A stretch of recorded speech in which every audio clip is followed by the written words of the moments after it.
ayun nga, pag may hyper acidity tayo, sa hyper acidity guys, pag mayroon na kayo nun, huwag nyo baguhin ang posisyon ng paghiga nyo, ang baguhin nyo yung lifestyle nyo.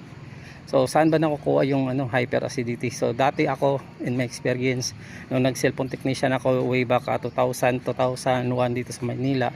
So pag mag cellphone technician ka, kasi guys, pag magre-repair ka, masyado ka nakapokus, hindi mo mapapansin yung oras. So hindi ako nakakain, hindi yung problema yung hindi ako nakakain ng tamang oras. Ang pinaka problema nun, hindi pa ako nakakain guys, umiinom na ako ng soft drinks, tapos chicherya. Yun ang palaging parang habit, kasi yun ang madali, di ba? Kaysa titigil ako sa pagre-repair tapos pupunta ako ng kainan. So masyadong time consuming, mawawala ako sa focus sa ginagawa ko. So ganun ako ng ganun. So doon ko nakilala si Maalox. Dati wala pang Krimeles, si Maalox guys.